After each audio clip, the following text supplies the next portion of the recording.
नईम हैदर पंजोता साहब, आज खान साहब के लिए पीटीआई के लिए बहुत बड़ी खुशखबरी ये है इनडायरेक्टली कि खान साहब की जो केसेस हैं, तोशा खाना केस है और इसके साथ साथ 190 मिलियन वाला केस है, क्या वो ख़त्म हो गया आज के सुप्रीम कोर्ट के फैसले के बाद? बताइएगा ज़रा। देखें, बहुत शुक्रिया, बड़ी नवाजिश। बिल्कुल जी, सुप्रीम कोर्ट में जो आज समाअत थी, जैसे आपको पता है कि फ़ैसला महफूज हुआ था और आज फ़ैसला आना था। ये बेसिकली दरख्वास्त खान साहब ने दी थी सुप्रीम कोर्ट में। खान साहब ने दरख्वास्त दी थी कि ये जो चोर लुटेरे डाकू जो हैं, जिन्होंने मुल्क लूटा है, इन्होंने नैब के अंदर तरमीम करके अपने केसेस ख़त्म करवा रही। तो खान साहब ने उन तमाम तरमीम को चैलेंज किया।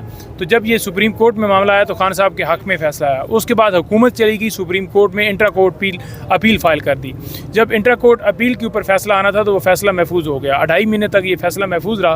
रात को लोग ये दुआएं कर रहे थे कि काश खान साहब की दरख्वास्त जो है ये खारिज हो जाए। पहली दफ़ा ये दरख्वास्त दी जा रही थी कि काश ये दरख्वास्त खारिज हो ताकि खान साहब के केसेस जो हैं ख़त्म हो जाए। खान साहब की अपनी दरख्वास्त पर पीटीआई वाले दुआएं कर रहे थे खारिज हो जाए, इसलिए क्योंकि दरख्वास्त अगर खारिज होती है खान साहब की तो डेफिनेटली उनके केसेस जो हैं वो उनके ख़त्म हो जाएंगे, बीबी साहबा के ख़त्म हो जाएंगे।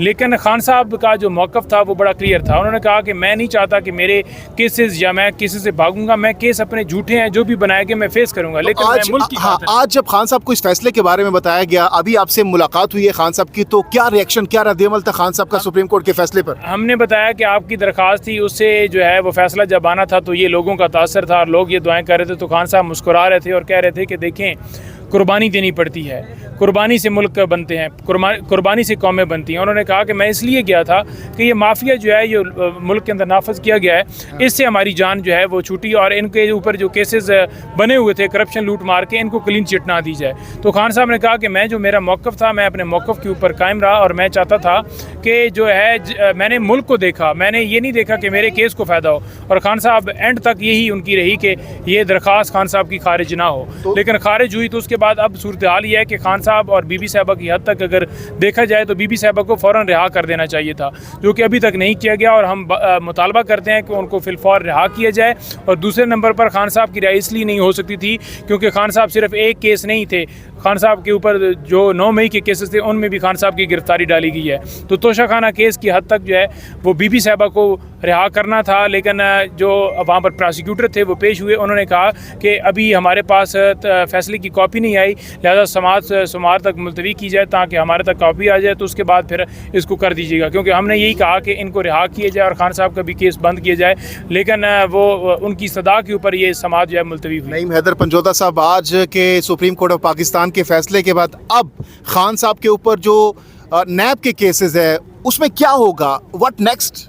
देखिए, नैब के केसेस के अंदर ये होगा कि वो केसेस तो अपनी दम ख़त्म हो गए। उसकी रीज़न ये है कि जो तरमीम थी उसके अंदर जो भी काबीना का फ़ैसला होता है वो उस फैसले को एग्जम्पशन हासिल थी। तो ये काबीना का डिसीजन था। 190 मिलियन पाउंड जो केस बनाया गया कि 190 मिलियन पाउंड आए और एक ख़त लेकर आए और उस लेटर को छुपाया गया, ये किया गया, वो किया गया, एक फ़ैसला लिया गया। तो वो काबीना के जो तरमीम काबीना के हवाले से थी कि इस्तिस्ना हासिल है, तो लिहाजा उसको देखते हुए ये केस ना अलकादर चल सकता है। और तोशा खाना केस है वो भी 50 करोड़ से नीचे का बनाया गया, तो इसलिए वो भी नहीं चल सकता। तो पंजोता साहब, इसके बाद हम देख सकते हैं क्योंकि खान साहब के जो मेजर केसेस थे वो तोशा खाना 2 था और अलकादिर वाला था।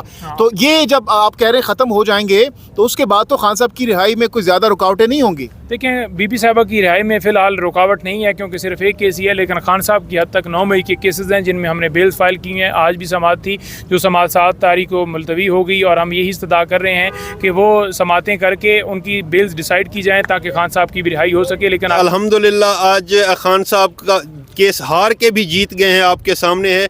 हम तो इसको ब्रॉडर पर्सपेक्टिव में देख रहे थे कि ये अगर फ़ैसला इमरान खान के हक़ में आ जाता तो करप्शन पे रुकावट आ जाती। लेकिन सुप्रीम कोर्ट ने जो फ़ैसला हुकूमत के हक़ में दिया, यानी नैब तरामीम को बहाल कर दिया, उसमें यह है कि खान साहब को वैसे ही फ़ायदा मिल जाना है। अडियाला जेल में जो 2 केसेस, आखिरी 2 केसेस जिनकी समाअत हो रही थी, जो उसमें एक अलकादिर और एक तोशा खाना का केस था, वैसे ही वो इस जजमेंट के आने के बाद उड़ गए हैं। आज हमने अडियाला में समाअत के दौरान जज साहब को आगाह किया है।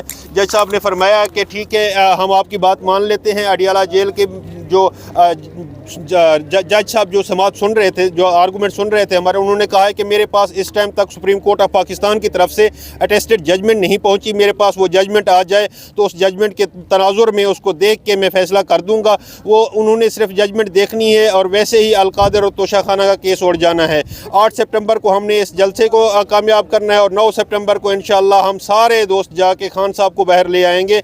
ये आपके नाजरीन के लिए खुशखबरी है कि 9 सितंबर को जब ये हेयरिंग दोबारा शुरू होगी, जब ये समाअत दोबारा शुरू होगी, तो उस समाअत के दौरान हमने जज साहब को जाके वो जजमेंट पेश करनी है और उस जजमेंट में जो गाइडलाइंस दी गई हैं उन गाइडलाइन की रोशनी में तो ये नैब के अंडर आता ही नहीं है केस, ये रेफरेंस बना ही नहीं सकते और ये रेफरेंस वैसे ही उड़ जाना है। जब रेफरेंस उड़ गया तो उसके अलावा तो इस टाइम तक किसी भी किस्म का कोई केस खान साहब पे भी नहीं है, बुशरा बीबी पे भी नहीं है। मैं समझता हूँ आज की जजमेंट आने के बाद बुशरा बीबी को और खान साहब को एक लम्हे के लिए भी जेल में रखना गैर आइनी, गैर कानूनी और बदनीयती पे मबनी है। इसलिए कि जब सुप्रीम कोर्ट ऑफ पाकिस्तान ने अपनी जजमेंट अपलोड कर दी, अनाउंस कर दी, ओपन कोर्ट में अनाउंस कर दी, ये इन्फॉर्मेशन जज साहब तक भी पहुंच गई, उन पे बाइंडिंग था कि वो थोड़ी देर इसको वक्फा कर लेते और वक्फा करने के बाद वो जजमेंट मंगवाते, जजमेंट पढ़ते, उस जजमेंट की रोशनी में आज ही खान साहब को और बुशरा बीबी को रिहा करने का हुक्म देते। मैं समझता हूं कि जो हुआ सो हुआ। अब नेक्स्ट मंडे के लिए तो ऐसा ही आपको नज़र आएगा। अगर इन 2 दिनों में यानी हफ्ता और इतवार छुट्टी के दिनों में भी हुकूमत ने कोई 2 नंबरी ना कर ली, कोई भोंडे केसेस और ना बना लिए, इस तरह की कोई हरकतें ना कर ली, लेकिन हमें कभी उम्मीद है कि इंशाअल्लाह मंडे को खान साहब बाहर होंगे।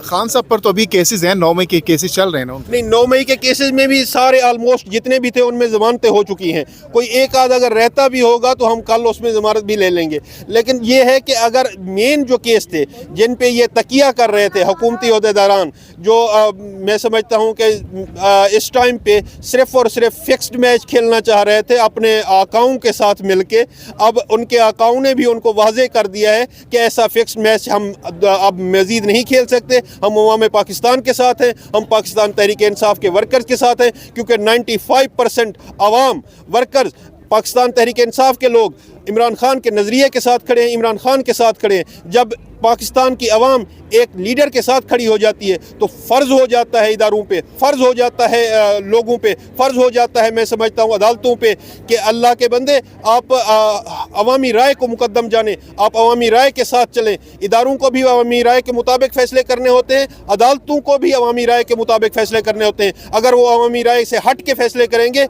उनकी ना कोई पजीराई होगी, ना कोई इज़्ज़त होगी, ना कोई वक़ार होगा। अगर आपने अपना वक़ार बहाल करना है उसके लिए अवामी राय को मुकद्दम जाने, उसके लिए आइन और कानून को मुकद्दम जाने, आइन और कानून की रोशनी में फ़ैसले करें। अगर आपने आइन और कानून के से हट के कोई फ़ैसले किए तो उसको अवाम रद्दी की टोकरी में डाल देगी। और हम समझते हैं कि हमारे साथ इतनी बड़ी तादाद में अवाम है कि आपको आपके ऐवानों को हिला के रख देगी। आपको ये रेफरेंडम नज़र आएगा 8 सितंबर को। इस रेफरेंडम में लोगों ने फ़ैसला करना है, मिलियंस की तादाद में आपको लोग नज़र आएंगे इंशाअल्लाह।